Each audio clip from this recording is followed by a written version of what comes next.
Hello, trading is closed on September 19th, 2019. Yesterday I said unless we gapped under this low, I had no call.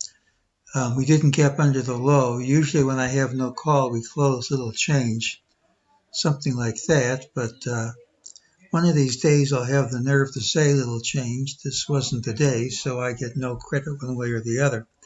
Look for the pattern with the early high. This was it. Tomorrow's pattern has the early low.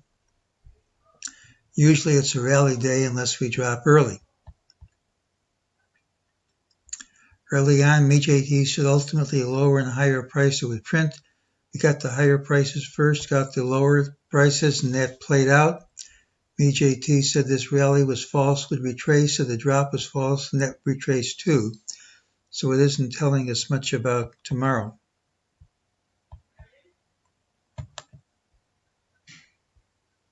Well, here's what we said. If we didn't gap under the low, no clear prediction, and we closed unchanged. So I guess no prediction is probably the right thing to say. Now, this is what we have as our count. I'm not certain this wave 2 is over. This just doesn't look like an impulsive advance to me. I think we're still probably in wave 2, and I'm looking for the end of wave purple B. But as I say, until we take out some of these lows, it certainly isn't a lock. Now we had purple B ending here. If that's the end, then we're making an ABC. That would be A. That looks like B. And if we do gap over these highs, and if once again A and C are equal, this winds up around 30.45, 30.46 for a new high. So if that happens, that's a place to look for resistance. And if that happens, we get non-confirmations and a bunch of secondary indicators. I would expect that to be the end of wave blue B, most likely tomorrow. And then next week, start wave blue C down. That's if we gap over these highs. If we don't gap over the highs, it is possible to count this as ending today.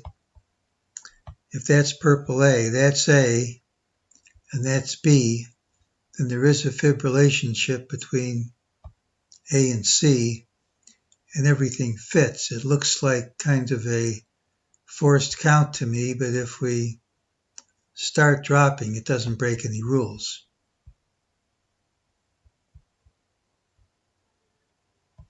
Friday's pattern has the early low. It could gap up first. Typical scenario is a rally in the final hour, close near the high. But if we do a large drop in the first 1 to 2 hours, further weakness should follow. Now we have a 3 days type pattern because we've closed in around the same price 3 days straight. And that typically leads to a big move. It doesn't tell us which direction. I think it'll be clear before the open if we're going to gap over these highs and probably go to 30.45, or if we're going to have a big drop, which you just keep on dropping next week. So we gapped up to a new high, hit a higher high, closed under all the highs, negative unless we take out today's high. If that happens, the ensuing rally, if we gap over this, should finish before the day's out, have a wave C down next week. If we drop instead early, we're probably already in wave C down. When the current consolidation ends, we should have a strong rally, but I don't think this current consolidation is on the verge of ending. The rally attempts just haven't been impulsive enough for me. So looking for a large move tomorrow because of the 3 days tight pattern. Gapping over this is a strong rally, but probably the last hurrah. Dropping big early. Should have a ways to go next week before it's done, and that's today's call.